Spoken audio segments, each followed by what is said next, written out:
So I just read over your form. Um, uh, I'm gonna butcher the name, so I'm not gonna pronounce it. But you've had the dogs since a puppy. Yep. Was fearful in the puppy class. Yep. And it's been 2 years or so, and it's progressively getting worse. Correct? Yep. Okay. Yep. I know it's his temperament, Mm-hmm.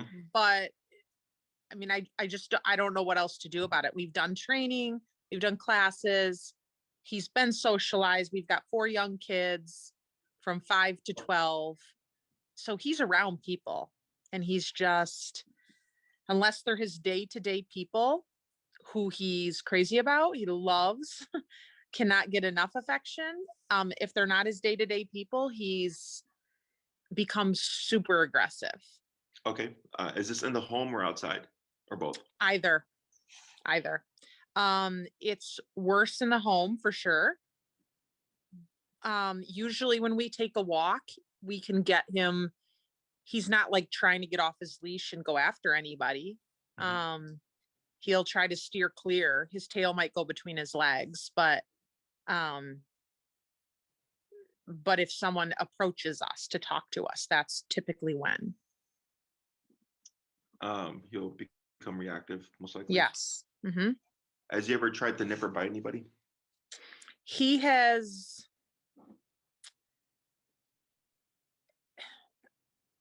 Yes, and I think that he would if we hadn't stepped in. Okay.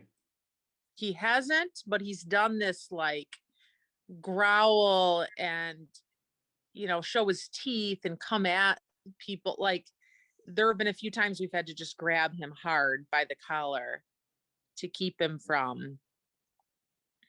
So no, he's not actually ever bitten anyone, but I feel like he's at that point. Was this like people coming into the home, or was this also outside with people approaching? People coming into the home, or even there was a delivery person who was just dropping food off. My husband opened the door and Teddy kind of came shooting out the door, going after the person when they hadn't come in, they hadn't tried to talk to him or anything. Sure. And you said they had entered the home and then left, or like no, they were on the front porch. They were just on the front porch. I try really hard not to ever put him in these situations. I put him away when the kids have friends over that are not their very best friends, that he really knows, because I just don't trust him. Mm-hmm. I try, if I need to open the front door, I put him outside first or put him in his crate. I don't try to put him in these situations, but I need to get to the point where someone like my husband accidentally forgetting that Teddy's out mm-hmm. and opening the front door, I need him to be able to just chill, just mm-hmm. to be with us and us not have to be so scared that he's going to bite someone. And I know there was a puppy class that you did. What other training have you done? We've done agility. We've done not anything serious, just for fun type stuff. So we've done agility classes. Mm-hmm. We've done tricks classes. We worked with a trainer who came into our home. She was super opposed to, she was all positive reinforcement, very opposed to any type of e-collar, anything like that. We worked with her and we just didn't get far enough. And I felt like every time we were working together, I just felt like she was just putting pressure on me and like I wasn't doing enough. And it's like, I've got 4 little kids, a husband with a crazy job. We got this dog because my daughter had been begging since she could speak, but like, I can't have such a high maintenance dog that I have yet another thing on my list. We put a ton of time into him, mm-hmm. attention, walks, great food, everything we can do. But like, it was not a real pleasant experience, but we spent a lot of time and money on it. Sure. And then we have another trainer who I would say she's more of a casual trainer. Mm-hmm. She did teach us how to use an e-collar. So we have been, we've used the collar. We have a sport dog I don't know how familiar you are with the different ones. 425X. I just looked at it. Sure. And so she taught us how to use it, and like she'll keep Teddy if we're traveling, and he loves her.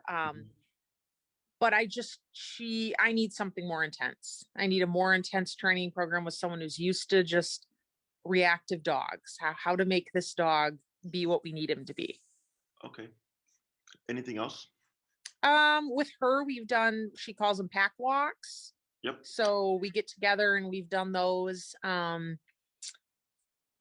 So that's probably, I'm thinking if we've done anything else. We did 1 or 2 nose work classes, but that's mostly it. He's got a few dog friends that he'll play with in the backyard, and okay. He was scared of them at first, but now he's not. He's warmed up to those dogs, and he can outrun anybody. So that is his saving grace outside. There's no reason to get scared when you can outrun, so. Sure. With the e-collar trainer, did you cover heel? No, we only worked on, she felt very strongly that we should just work on a really good recall. So that's what we worked on. Now, this was probably, I want to say 6 to 8 months ago, and he was great with it. And then he really backslid. Okay. As of Christmas time, it was to the point where you would be hitting the button, telling him to come, and he was just simply not listening. We would turn up the intensity, and he just, I don't know. It's almost like, I'll be honest, one thing he gets a ton of in my house is inconsistency. Okay. He gets a ton of it. He's got a 5-year-old, an 8-year-old, a 10-year-old, and a 12-year-old, and a husband, all telling him what to do at different times and at different rules. And there's a ton of inconsistency. And no matter, till I'm blue in the face, I could tell the kids, if you want to keep this dog, we need to do this together. And I just can't get consistency. So,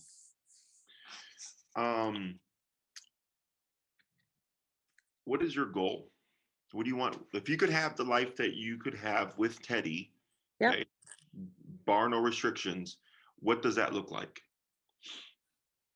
Honestly, I feel like I'm to the point where I'm so tired that I don't have very high expectations. Sure. I wish that I did. I wish that, I feel like right now I need someone to be able to walk into this house and for him to either not care and to just do his own thing, or to walk up to them and to just want to be petted and loved.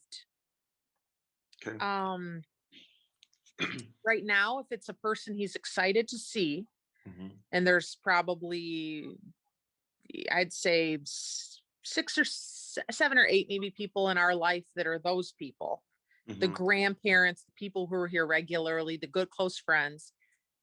He's so excited, he just sprints around the house, and he'll grab one of their shoes, and it's all in love. He won't chew it up. He'll just sprint and sprint and sprint until he has that initial energy out, and then he'll lay down next to them and want them to pet him.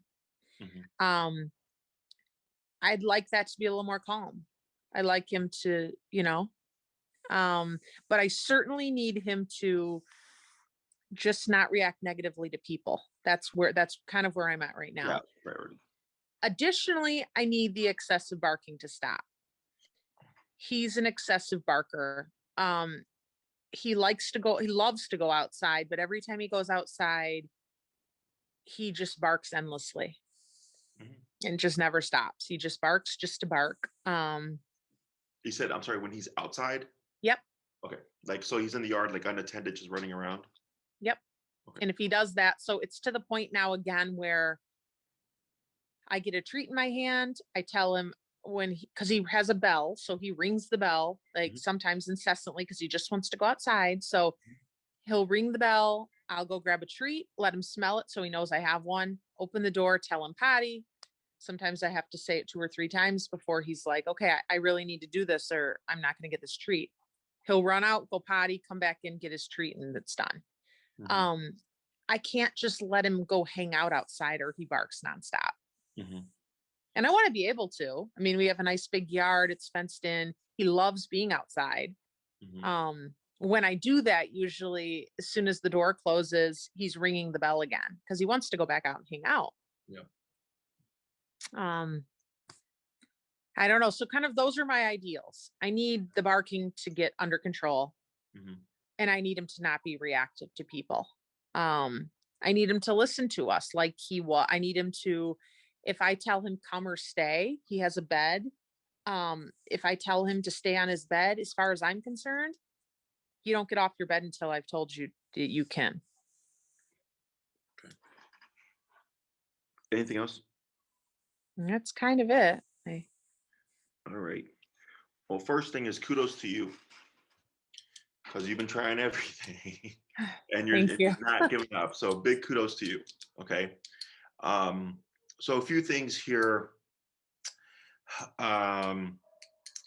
The puppy stuff with the class, this wasn't in person. Yeah, because this was pre-COVID, right? Yeah. Yeah. Did they tell you to pull him out and like just have them in front of you, or did they let him like kind of hide? No, they would. The hiding was mainly when it was free playtime. Okay. Before that, he was out in front of us if we had treats and we were kind of right with him. The free playtime is when he would hide. Gotcha. Okay. And they told us to let him be. And in fact, to even stand there so that no other dogs could try to come and like get in his space. Oh, so that's where they were wrong. So puppies. So this is a genetic thing, by the way. This is nothing that you did wrong, whatever. Your puppy was genetically wired to be more fearful, antisocial. Mm-hmm. Okay. And there's a very good video on YouTube. I forget the name of it, but I think it's like a golden retriever lab. And she's in a pen with a bunch of puppies, her puppies. And there's one puppy. So puppies, normal puppies are loud, they're rambunctious, they're running around, they're tackling each other, right? Mm-hmm. And then you see the one by itself. Okay. And people a lot of times always go for the one by itself because they're like, oh, that's the quiet puppy. Right. And I go, no, that's the antisocial puppy. That was our guy. That's the one you don't want, right? When we went to, it's funny you say this because when we went to get him, mm-hmm. all the other puppies were up at the fence and they're barking and yelping. And there's a little puppy over there. Mm-hmm. And then those puppies eventually get distracted and they take off. Mm-hmm. And then our guy comes up to the fence. Yeah. So it's the same story, but you don't know that. I had never had a dog before. Yeah. I've been doing this for 10 years. Yeah. Super common. Okay. So, but it's okay. It is what it is. Is in the video, because it was a very good mother dog. Yeah. She goes to the puppy and picks him up and plants him with all the other puppies. Like literally picks him up, drags him over and drops him with the other puppies. And it tries to get away. She keeps doing it, right? And then she starts poking at him because it keeps trying to flee. So she's nipping and it's yelping and it's crying and it's rolling over and everybody in the comments is like, oh my God, what a horrible mother, this and that. And I go, no, she's forcing that puppy to be social. She's saying, I know you don't like this, but you're going to have to do it. Good for you. Yep. Okay. So because I used to teach puppy classes and I used to tell people, there's usually almost always one puppy in the class that would hide underneath the owner. And I'll tell them, take your puppy and plant them right in front of you. No treats, just plant them right in front of you in the middle of all the puppies. And the first class, they'd always be insecure, shaking and panting and salivating, all that stuff. Yeah. By the second or third class, they'd be playing because we didn't allow them. So there's practicing fear and then there's reinforcing fear. Yeah. Okay? Sorry, there's facing fear and practicing fear. Practicing fear is when the puppy is hiding behind you, beneath you, underneath something, right? That's practicing fear. Facing fear is, okay, I'm in the middle of all these puppies. I'm scared of being here, but I'm in the midst of it. Does that make sense? I'm confronting that fear. And then that's how I get over it because emotionally, you can only be in this mental state for so long. At Yep. some point, it's tiring, right? And you just give in. Hmm. So for people, like I use anger a lot because like if we get angry, you cannot be angry forever. Yep. You let it go at some point, right? Now you can re-trigger, like if something reminds you, or if someone makes a comment related to it, or you can trigger again, but you won't stay stuck in anger. Yep. It goes away, right? So same thing here. So would that have made a difference? Who knows? I get people that do things by the book with a great dog, and then a dog attacks their dog off leash, and all of a sudden the next day the dog aggressive. Yep. you know so there's a lot of variables there. The agility and trick stuff, of course, has nothing to do with the fear. No. That's just They cool would stuff. always tell us, though, the big reason we did those, they would tell us, you need to do these classes and build his confidence. The more classes you can do, the more you build their confidence, the better they're going to be with and they kept coming back to build his confidence, build his confidence. It's not related, because there's two different confidences, right? There's a confidence of I can go over this ramp, and Yep. there's confidence with, oh, there's a person going to pet me. There's two different confidences. Okay. Mm-hmm. So I am a very confident dog trainer. I've been doing this for 10 years. Mm-hmm. Okay. I'm very, if I don't want to say stuck in my ways, but I've seen this enough and I've done this enough that if I have someone trying to argue with me, I go like, you don't know what you're talking about. Mm-hmm. Like, I've done Yeah. this for too long, right? But I also play guitar. And Yeah. you put me on a stage, I am not the same person with the level of confidence that you see before you. For sure. Different contexts. Okay. We're talking about social confidence. We're Yep. talking about being able to accept social discomfort and then being able to adapt to it. Okay. That's the difference here. And it's what you heard is super common. Okay. And I'm sorry that happened, because as a business, I get it. A lot of when I hear this stuff, it's in my head BS, because it's just more sales. Yeah. Yep. And the way I approach things is I always hear people's stories, what they're needing and wanting. I assess the dog and I go, okay, this is what you need. Yep. This is what we can also do. Okay. Mm-hmm. And I give them their options, which you'll hear later on. With the other trainer that you had, avoiding e-collar, it sounds like consequence and discipline is also a big factor in why he's not gotten better. Yep. I'm glad that you talked about e-collar, because I'll talk about that as well. But the reason why I asked if your trainer covered the heel is because that's where a lot of the issues are going to go away. Okay, and I'm going to try to explain this as best as I can. Okay, because it's you have concept because you've done this before, but for some people, the line of thinking, it's not intuitive to us. Okay, so you have a fearful dog for sure. Okay, but because there's been no consequence for behaviors that we don't want from him, right? I understand that he's scared, but does not make him lunging or barking at someone acceptable, Yep. right? So if he performed that behavior to another dog, okay, and that dog did not like that behavior and corrected Teddy for that, how do you think they would do that? I mean, growl, bite, Yeah. I mean, Okay, bite is the ultimate consequence in the dog world. Okay, physicality. yep. Okay. Oh, you're scared of me and you want to try to bite me? Oh, I don't care that you're scared of me, but you're not going to try to bite me. Boom. Yep. Okay.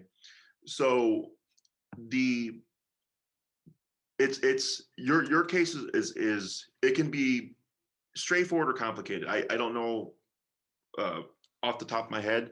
We would find that out as we progress. Okay.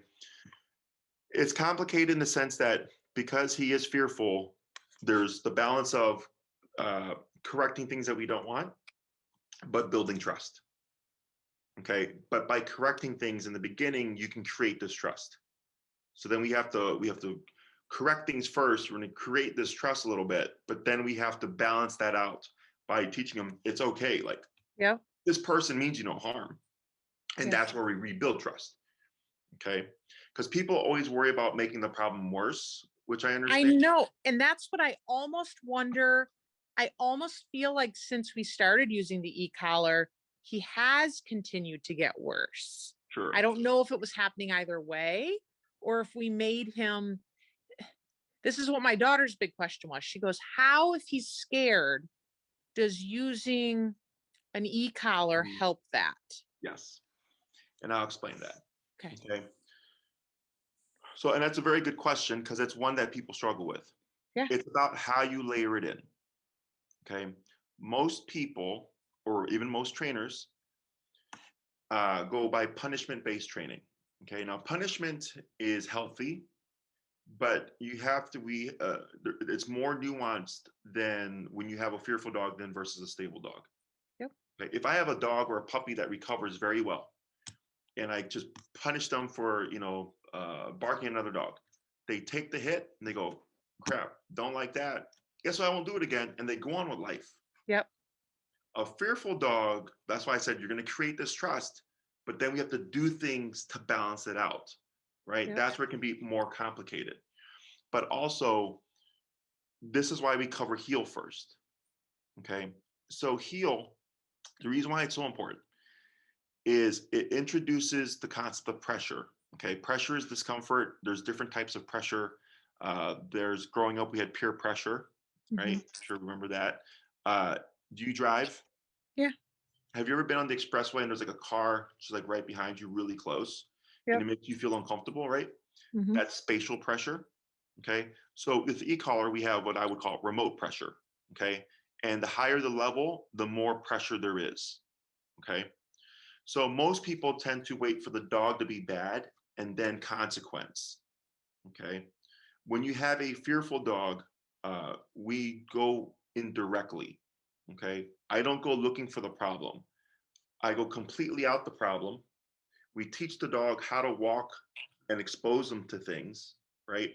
And they're so concerned with being with you because if they're not walking or focused on you, there's consequence, right? But they don't know where it's coming from. Yep. That's the beauty of the e-collar. Prong collar, the spiky looking one, Yes. is confrontational because even though the dog trusts you, he's scared, and then you correct him. He sees you correcting him, then he goes, "Why are you correcting me? I'm scared." Yes. Does that make sense? Yep. With e-collar, the dog does not know where it's coming from. Exactly. And our trainer was very clear about keep it in your pocket. Do not, like, she's like, do not wear it around your neck and then let him see you hit that button, because a smart dog, she's like, will pick up on that. Yeah, all They'll dogs pick up on it anyways. Yeah, right. Like, there's no rule avoiding it, to be honest with you. So I still have it hidden. I still hide it in my pocket. Like, he's not Sure. gonna know. Yeah, no, it's okay. Okay. So once we teach them how to walk at your side correctly, okay, and my style of heel is very strict. I take 5 steps, they take 5 steps. I take 3 steps, they take 3 steps. When I stop, they automatically sit. I don't care what's going on around them. Okay. I don't care if his biggest fear is walking right past us. Okay. He's more concerned with you than the world. And what happens is, let's say, for example, Teddy disliked really tall men with big energy. Okay. Mm-hmm. And let's say you're on the sidewalk and that exact person is coming. Okay. Now Teddy becomes conflicted. He goes, crap, there's the one thing I hate the most. However, I know if I leave this leg, there's going to be very real consequence. Okay. So he starts to tense up because this is happening, but he has to make a decision. He goes, do I lunge and bark and risk this happening, or do I just keep calm and see what happens? Right. So you see him get uncomfortable, then it passes, and all of a sudden it's like, oh, nothing happened. Right. It's the thought of something happening, but then since e-collar is real, since e-collar is something he is aware of and knows is a concrete thing, meaning something he will feel, Yep. it's emotional discomfort versus physical discomfort. Mm-hmm. Okay. And that's where the dog goes into conflict. They have to do math, right? He doesn't do anything to this, nothing happens here, nothing happens here. He Yep. goes, oh, you mean this was all in my head all along? It's like, yeah. right? So he needs a foundation first and exposure, of course, and then we build on that. Mm-hmm. So then the next step would be in Teddy's head, the one thing that he most likely fears the most is physical contact from someone he doesn't know. Okay. Yep. Now, a lot of times, what can happen is once we settle the brain and the emotions, I'll come in with like what we call a bite sleeve. It allows us to touch the dog, and if they bite, it's not a big deal. Like they're not gonna hurt Yeah. us. And then a lot of times we don't see anything because all the stress is gone. Yep. They're passive. They're calm. They're like, oh, okay, like that one's so bad. And then we touch them, and that's when we go into this desensitization. He has to be exposed to the thing that he doesn't want in order to get over it. You cannot Yep. work around it. Okay. That's if you're trying to make him be social. Okay. Yep. So, and this is where things get a little bit more complicated. So, I cannot make Teddy love everyone and everything. Okay, that's Yep. not realistic. Yep. What I always tell people is aim for the realistic stuff, which is what's going to happen within the home. Yes. Okay. So if you say, Jesse, 8 out of 15 people that come into the home, Teddy loves, he's excited about, I go, great. That's 50% already done. Okay. So that just leaves the last 7 that would come over regularly. That's more realistic to expect him to open up at some point and accept them like he accepts the others. The good thing is that Teddy actually can do it, right? Oh yeah. Yeah, so that's the good part, because I get dogs where it's only like the immediate family and that's it. Yeah. No.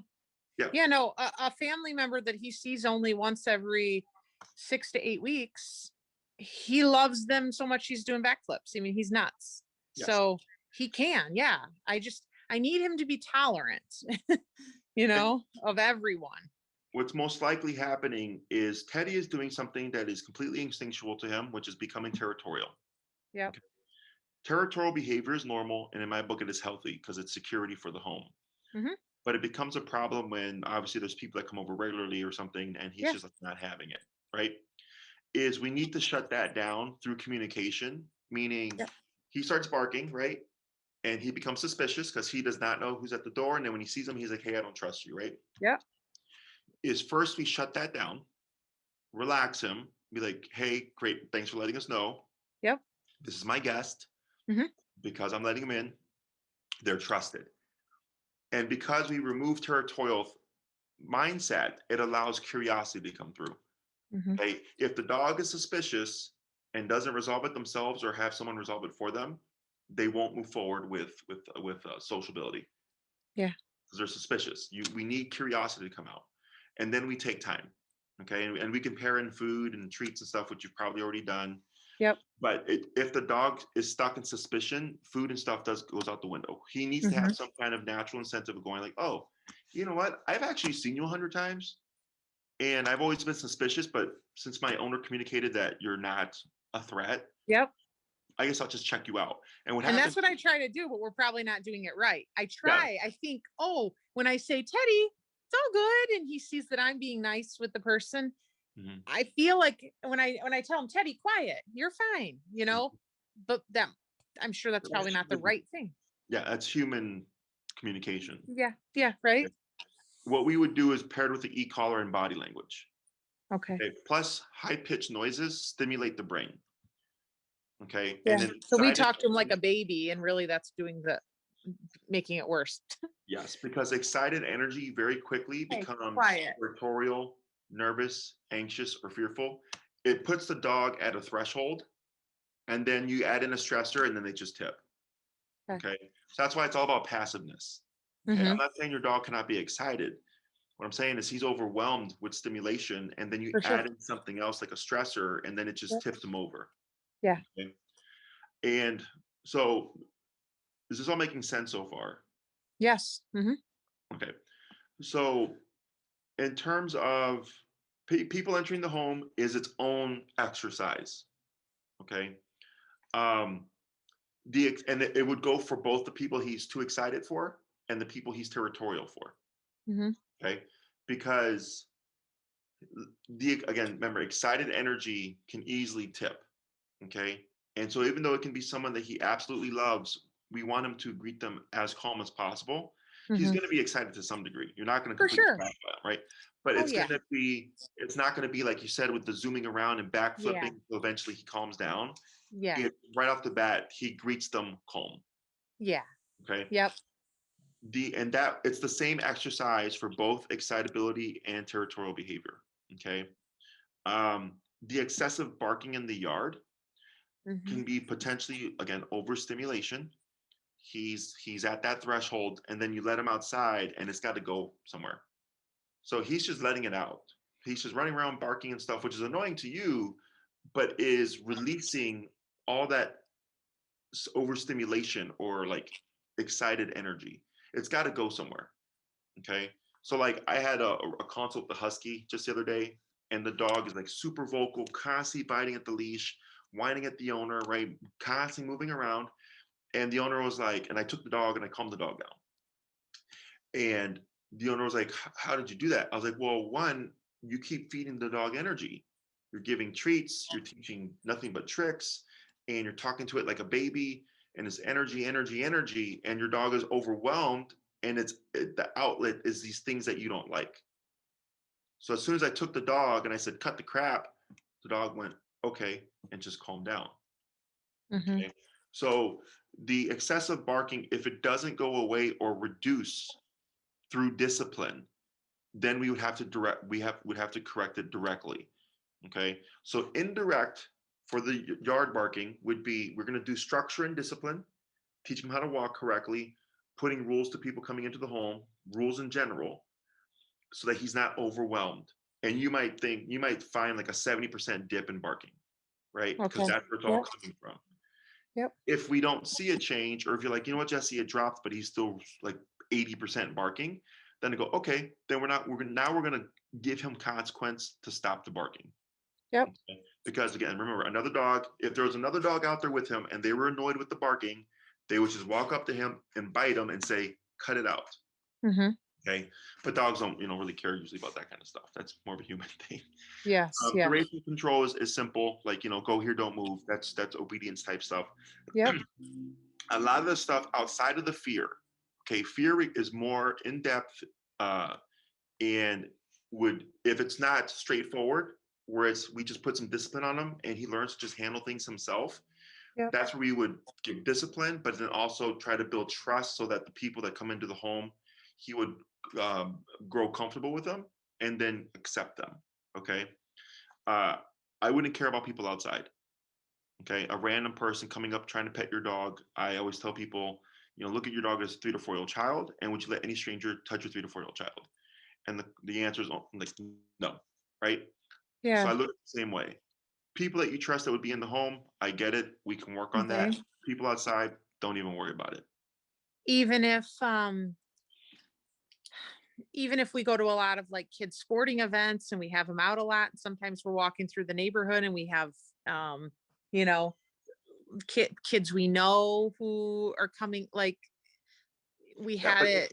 if those kids are gonna be around consistently, Yeah. then Not that's necessarily consistently, just people in the neighborhood that we know. yeah, like for me, that's still considered realistic, right? Because it's Okay. not like you up and went somewhere Okay. completely unknown to him, and everybody's a complete like stranger, right? If these are people that he would see on a somewhat regular, like you said, that one relative that he sees once every Yeah. 6 weeks, right? Yeah. There's still some consistency there. Okay. Okay. Now, when it comes, and I'm not saying that you can't. Yep. I'm just saying because you said, you got 4 kids and Yeah. a crazy job, right? Yep. Is the more you want to achieve, the more work it's going to be. Yeah. Okay? Yep, for sure. So, question so far. Not really. No. So the way I would approach this is you're like in the probably like in the 9 class realm. So I have 6, 9, and 12 week programs, 1 day a week Hmm. for an hour. Okay. Yep. And now those are either at a location or in home. Correct. So we're most likely going to start transitioning, hopefully, if weather stays nice or whatever. Yep. Uh, originally we were training, starting last year, obviously with all the crap that happened. Yeah. We were in Oz Park because it's a great location, lots of distraction, all that stuff. But then winter came, so we moved to my facility, Yeah. which has been doing fine. Like 99% of my clientele moved to my facility. Everybody, like one or two people, excuse me, stayed at the park. Okay. And then we got a couple of people that do in-home. Yeah, Because I have a strong preference to in-home only because things are just so busy for me. So, I'm in Elmhurst, which I know it isn't far, but at the same time, heading toward the city can be unpredictable. And if it's just as effective, I guess I much would prefer in-home. sure. So with in-home, there's a different rate now, which it's on our website, because since most of my clientele is traveling to me now, Hmm. it pulls me away from where I normally operate, right? And then also there's a travel fee, but there's options there, and I'll Okay. try to explain as much as possible, but just so that you're aware. And we have people who've done like a blend of both, so there's options. Okay. Um, if you did 6 classes, okay, there would be 2 on heel because that has to happen, and then we see what does this fix, okay? By class 3, because I'll ask you what have you noticed, what the changes, blah blah blah blah, right? Yeah. Class 3 will most likely be uh, the behavioral stuff. What's great about behavior is it's simple because it's don't do that, don't jump on the counter, don't bark while you're outside, don't bark while you're inside, don't jump on people, like all that. It's just don't do that. Okay, Yeah. so So there's just a word that's used. a word or correction, or actually correction and then potentially a word. Okay, because we remember a dog would bite him. Okay, so what he's lacking a lot of is simply consequence. Yeah. Okay, and so obedience and behavior are two different things. Okay, think of obedience as sit, stay, come, and education, math, English, science. Think of behavior as don't jump, don't bark, don't bite. Morality, don't lie, don't steal, don't cheat. Okay, Mm-hmm. someone who's very smart can be a bad person, and someone who's a very good person may not be the smartest person. Mm-hmm. Okay, that's why I was like they don't overlap. So I was like, he knows all this stuff, but you're still struggling with behavior because you never actually covered behavior. You just covered a lot of education. That Yes. makes sense, and that's what you're Yep. missing. The Okay. the fear aspect is the most complicated aspect. Okay, and that just depends on how he progresses. Once he gets formal discipline and he starts to settle, and we start to correct things outside of of his behavior towards people, then we see what are we left with. Okay, and if it's like nope, he's still having a problem socializing with people, then I go, okay, now we're going to start, here's the exercise for that, and then we have to repeat that, and then it's time. Okay, and it's straightforward. Like, it's once you learn the skill, it's simply apply the skill.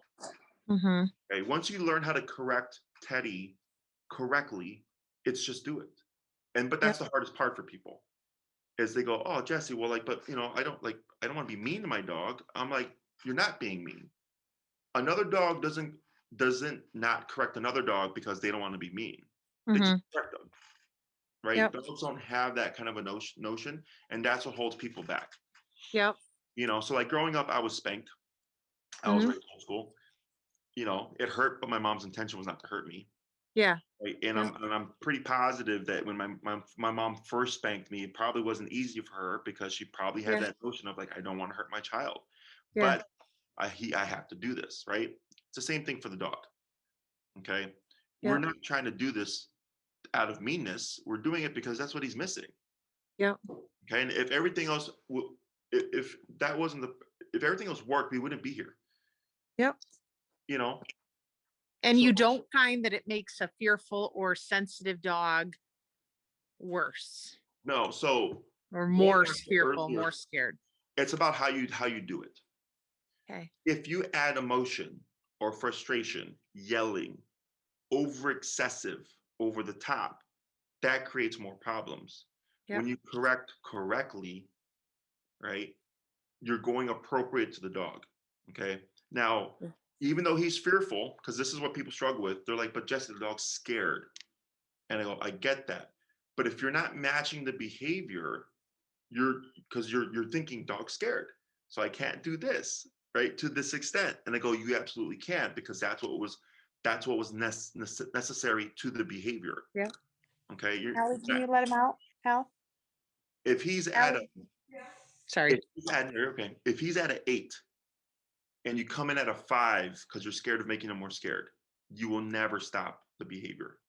Does that make sense? Yep. But that's why e-collar is such an effective tool here, because again, he does not know where it's coming from. Okay. Yes. Yes. So, and then I mentioned earlier that, there's the possibility that we are going to create more distrust, right, in the beginning. And I said, but then we have to counter it and rebuild trust, right? Mm-hmm. I don't know how that's going to work. Like, every case is different. I just go with the flow. Okay. But it's not uncommon, because now there's correction. He's like, what do you mean? Like, there's physical consequences for these things. I go, absolutely. Now what are you going to do? Right. But because you live with him, you balance out the relationship much more quickly. Yep.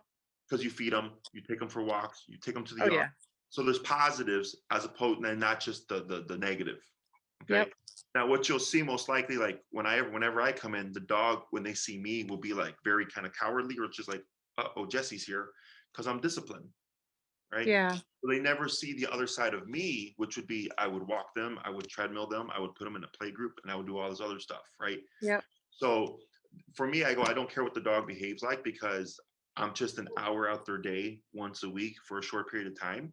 What I care about is their behavior away from me. Yep. Okay. And as long as we see progress, we're good.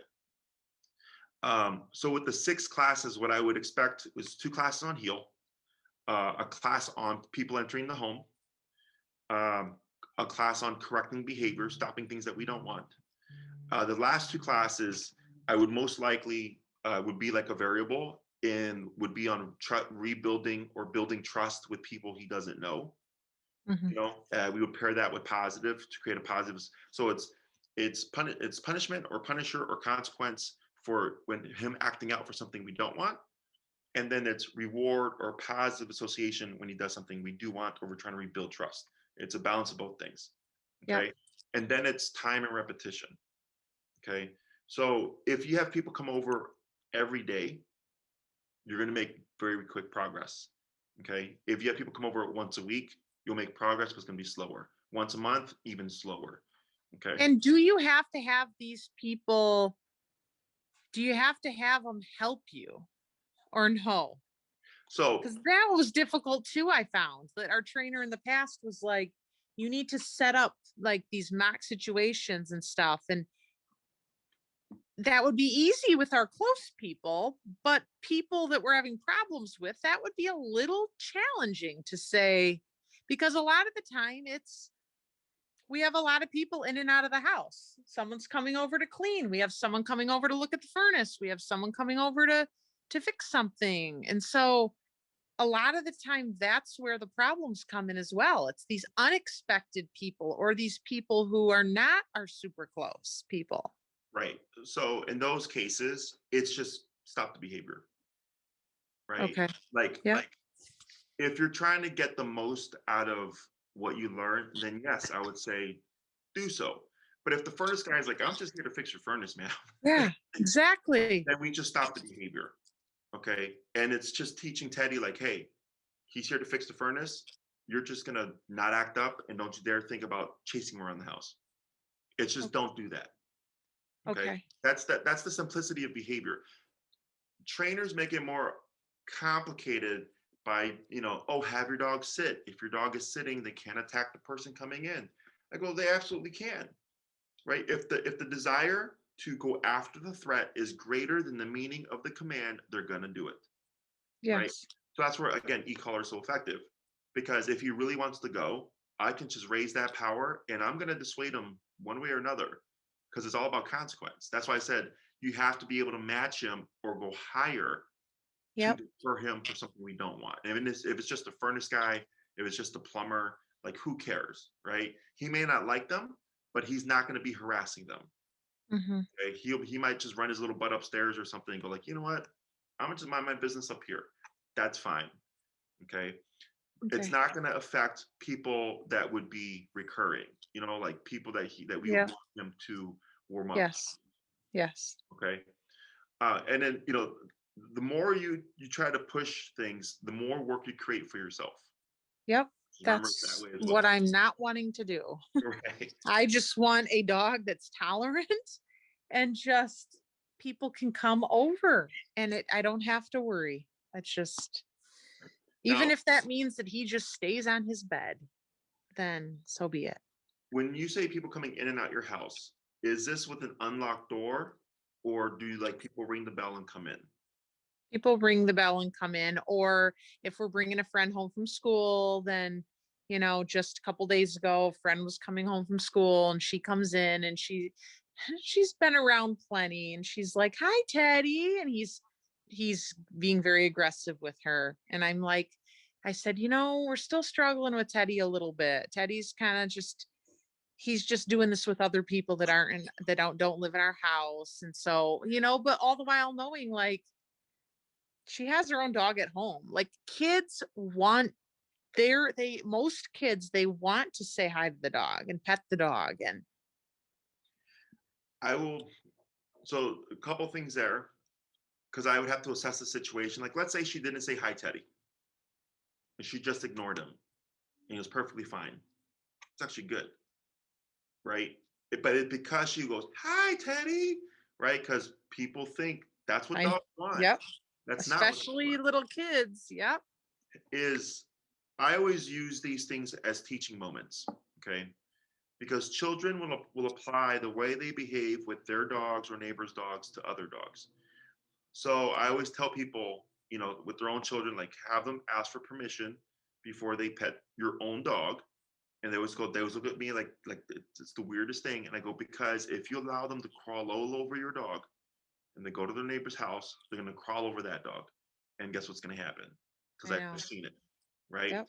So I understand the kids, but I think it's also good education for them to understand that not every dog is like their own dog, right? And teaching them boundaries, because you don't know if that's actually ever going to come into play one day, where that information is going to protect them from, unintentionally getting harmed because they introduced themselves to a dog like that.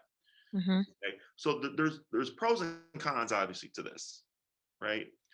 Is the last thing would be like, I have exercises that we can do. They're very simple. You would go about them as you go about your life with Teddy. Okay. Um, is if he's just like, you know what, I have my 8 people that I love and that's it, then that's it. Okay. I think I'm on the scale of, like, I think he can overcome it. Um, because he even warmed up to your trainer, right? Yeah. Oh Yeah. yeah. So it's definitely. He's still capable of bringing on new people that Mhm. he loves. Like, he's still capable of this, like having someone come over to tutor the kids with all this COVID stuff. Yeah, the first couple times he reacted to her that way. Then he came around to her. Then she became one of his favorite people. Yeah. So you're on that side of the scale. Okay. It's more of those people that, like, my cousin came to stay with us for 2 days last week, and she's young and nice, and she has dogs of her own. And he started to warm up to her, but then all of a sudden, like out of nowhere, she's petting him. He's laying next to her. And then all of a sudden, he kind of snaps and starts barking ferociously, growling at her. And this went Was she on for two talking to him? days. What? Was she talking to him in a high pitched voice? No. Mm-mm. Just calm. Yeah. Okay. I have Yep. to know more of the context. There's always a reason. Yeah. Yep. What seems like unpredictable to some people, I'm like, no, there's always a reason. Dogs Yep. dogs aren't like humans, where they can say something to your face and then turn around and say something else. Yep. Dogs don't do that. Dogs are very, it's all. I'm sure there's more to the context. Yeah. That's I'm why sure. was she talking in a high pitched voice, because it's super common. Because Yep. we're so used to it and we're thinking that's positive, Yeah. but for the dog, it's annoying. Yep. Okay. So at minimum, if you did 6, that's what I would expect to achieve. If you did Okay. 9, it just gives us more of a window to see things progress and then adjust as needed. Yep. Um, we would prioritize the behavior first. We might even space out the classes after a few, because then you need time to repeat and to see what's working, what's not working. You Yep. know, so it might be like the first few classes are week by week, and then after, if we see like, hey, like he's making good progress, then I go, okay, let me see you every 2 to 3 weeks now. Okay, and schedule those accordingly. Unless it's like, hey, Jesse, he's doing really, really well, and you have like, I don't know, 4 classes left or something, then I go, okay, well, let's just work on control, which is obedience. Because Yep. obedience is just teaching the dog a skill. It's just more control. The behavior stuff is what takes time. So like, I've had people do like a 6-week program. We're not done at the end, but they have all the information they need. And then a year later, they'll email me and say like, Jesse, we got it. You know, we had a 6-week course, and it just took a year of practicing and implementing and reinforcing and reintroducing and all that stuff. And now we got it. I go, great. Some people, it's within a couple of weeks. Like, I don't know how it's going to pan out. Yeah. But the thing is, you would just train as you live your life with Teddy. Yep. When you go for a walk, you're going to do your training. You're going to have a guest come over, you know, like one of your kids' friends or Yep. whatever, or a relative, you would do your training. Yep. Um, I wouldn't worry about outside of like, if we need to do it for a lesson, controlled, you know, like with the other trainer. Yep. It's just because e-collar makes this it gives people a greater grayer area than other tools and methods. Okay, that's why I use it for all my cases, because one is off leash control. The dog doesn't know where it's coming from, and I get people who do 2 classes and then travel for 4 weeks and then come back, and the dog is still as good as they were before the Yep. getting training. Okay, Yes. so 6 at minimum, 9's in the middle, and then 12 would just be like the whole 9 yards in terms of obedience and control. Meaning like he can go hiking off leash, you know, recall off leash. I know that's kind of got loosened up a bit. It is an important thing to teach. I do agree with that, but it's not going to do anything for the behavior. Heel Yep. will. Okay, that's why I'm insisting on the heel. That's the one thing that we need to learn obedience Yep. wise. That's going to help behaviorally. The other stuff, not so much. Okay. Okay. The stationary control, that comes into play if like what we're doing with socializing Teddy isn't working. Yep. And it's like, all right, we can't get Teddy to like people, so we're just going to tell him here to not move for the next 3 hours. That's where that comes into play. Yep. Okay. Questions about any of this stuff? No. No. The collar that you have, the sport dog. My issue with the sport dog is it's too complicated. So what that means is like, because there's like, I think there's 7 levels. Is that correct? Yeah, it was very complicated. I had to call the 1-800 number. Once they got it set up, pretty smooth and easy. Okay. But yeah, getting it set up was a little bit annoying. How many levels does it have? It has, bless you. Thank you. It has, where's the little thingy bobber? It has 7 levels, Mhm. but it also, those level, like if Lower, medium, those, yeah, it's got 7 levels, but then within each level are 3 levels. So I know that doesn't make any sense. Oh, I see what you're We saying. have it on the lowest setting because that seemed to be working for Teddy at first. So like they helped me get it into the low setting. So then I'm on low and there's 7 levels. Okay. That you can put it in the medium, there's 7 levels, and the high, there's 7 levels. I don't know. Okay. So I would suggest, how much does Teddy weigh? He is just shy of 30 pounds. Okay. So that technically, size wise, that's the collar he would need. Mhm. Okay. In terms of output, the strength of the collar. Mhm. The issue I have with Sport Dog, and I get clients who come on that collar or whatever, is that if for whatever reason one day things were to go south with Teddy Mhm. and we need to stop an aggressive response, you're not going to get it on low. Okay. Yep. And you might have to go to medium or to high. And in the moment, you're not wanting to have to deal with this stuff to go from medium high or whatever. Okay. Yeah. The brand that I use, Dogtra, one, it has 127 levels. Okay. So it's more nuanced. Okay, because that's the problem with, like, let's say we end up using medium, but 4, Teddy is yelping, and 3, he's not listening. Well, now you're stuck because he's somewhere in the middle. Okay. The other thing is you get the full range, which is 1 dial. Yep. So if something were to happen and I'm on 30, I can just go straight to 60, just continuously with 1 dial and not have to worry about fiddling with things to get to that higher power. Okay. Also, in my opinion, it's just the best collar there is. It's very consistent. You can buy them on Amazon. We would provide you with the make and model that we would recommend, and then you can just simply get it on Amazon. Okay, so I don't take a cut from any of this stuff. It's just the best training tool there is. Okay, I would give you 2 options for the collar. One is meant for a dog of Teddy size. It's meant for 35 pounds and under. Okay, it runs about 237-ish with tax. And then there's one above it meant for 70 pounds and under. Okay, and that one runs about 287-ish with tax. The reason why I say the higher powered one is if Teddy, for whatever reason, goes bonkers and is in a high state of stress, fear, or whatever it is, you need more power to get through the emotional state.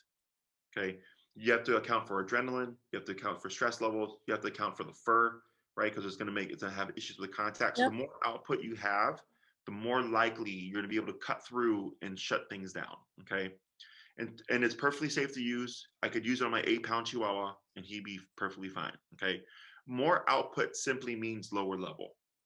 Okay, Yep. so on the collar meant for him, his number could be like 45, but on the higher powered collar, it might be 20. Yep. Okay, so that's all it means. So if something were to happen or if something goes south, I'm not concerned about, are you going to have issues cutting through all that stuff and shutting them down? And here's where I'm curious. So we had an incident where he was at my parents' house. They have a lot of land, and he was off leash because there's rarely ever people around. Well, there happened to be a neighbor woman walking down the street at the time. He's kind of going after her. He's running around her. He's barking, growling, showing his teeth, acting ferocious. She's saying, I'm scared of dogs. So she's she's being calm, but she's like, I'm scared of dogs. She's not trying to interact with him at all. We're saying, Teddy, come, and turning it up and up and up to where it was like he's used to being on a 1 or a 2 when he was all the way up on 7. And he is simply not listening. He's getting shocked over and over and over. Do they have it where it's almost like it's getting them more stimulated, then they're getting shocked and it hurts and they're more scared and it's just spiraling out of control? Yes and no. So yes, because that's why earlier I mentioned all that stuff, right? I said emotional state, adrenaline, all that, right? Yep. Since dogs are already physical animals, their tolerance for discomfort is greater than people think. Okay.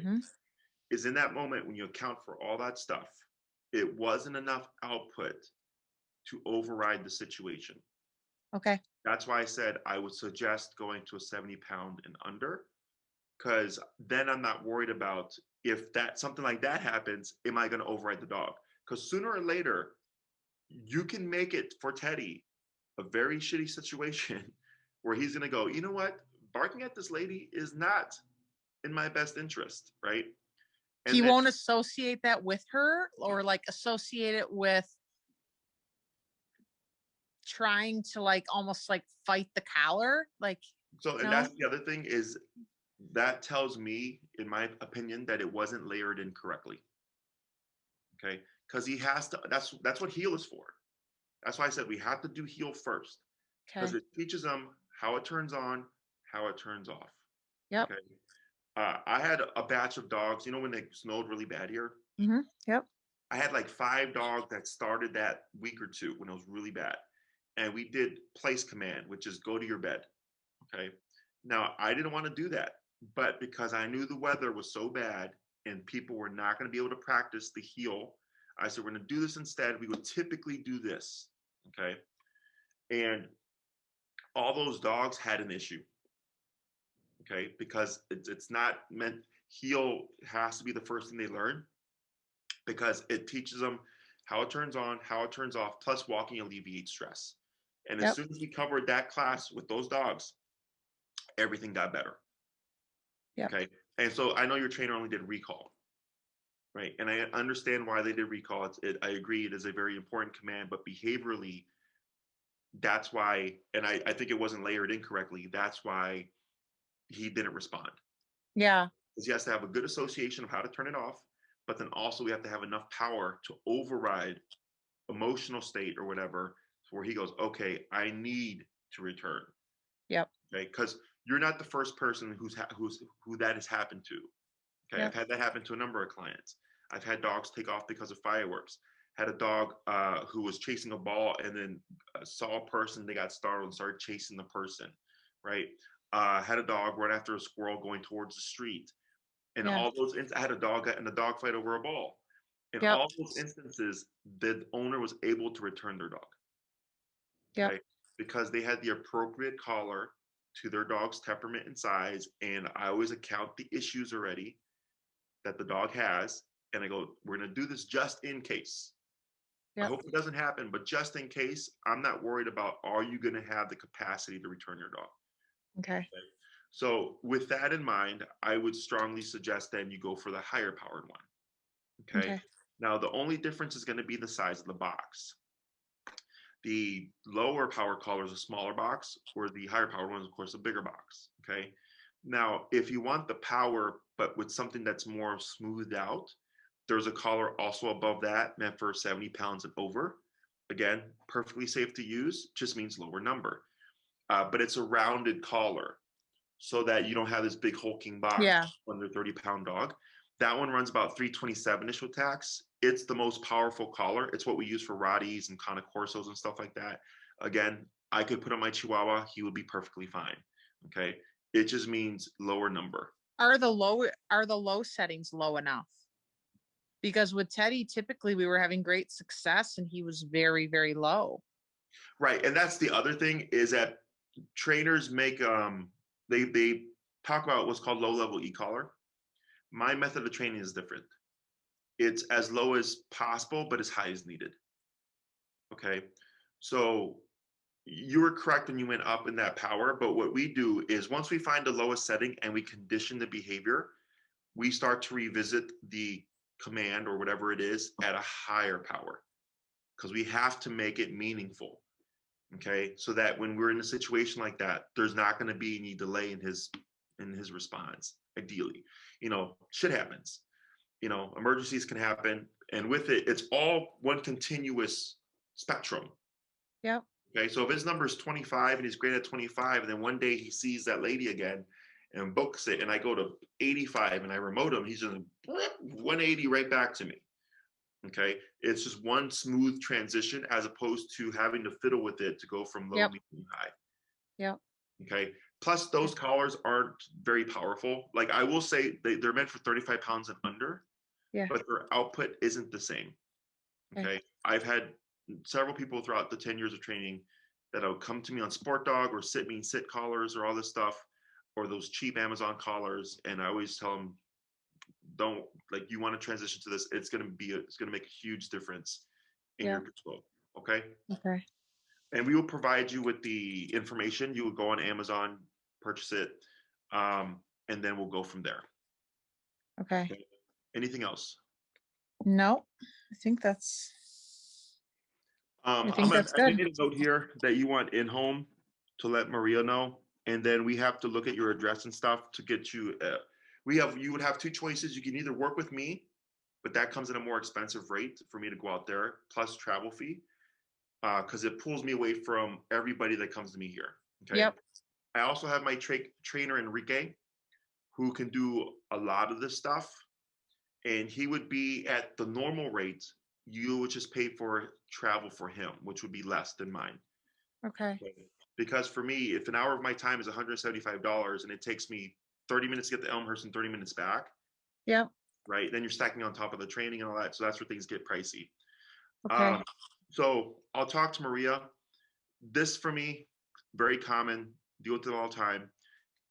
What I would suggest is if you go to our YouTube channel, and you go to our playlists, you'll see one called dog training or client highlights.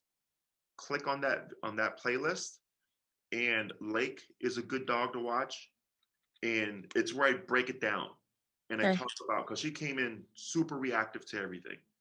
Okay. And then at the end of the class, same issue. Like if someone tried to approach her, she'd go after them. Within the class, we de-escalated her, and I'm petting her and she's doing nothing. And I said, because she's not under stress anymore. Yep. Okay. So it would kind of give you just an insight of like, how does this work?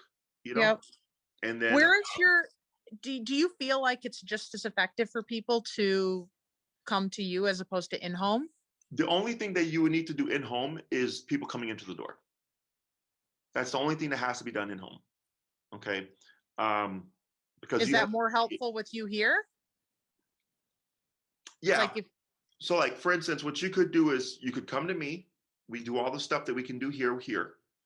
And then I would send Enrique for the in-home, because he's been doing this with people, to teach you how to approach that aspect of it. Okay. So that you see it within your environment. But everything else is pretty straightforward to transfer. Okay. But that's, it's personal preference. But all that, we can figure out. Okay. okay. And where's your location in the city? I'm in Logan Square, right off the expressway. I'm Okay. right off of the Diversity exit. Okay. Okay.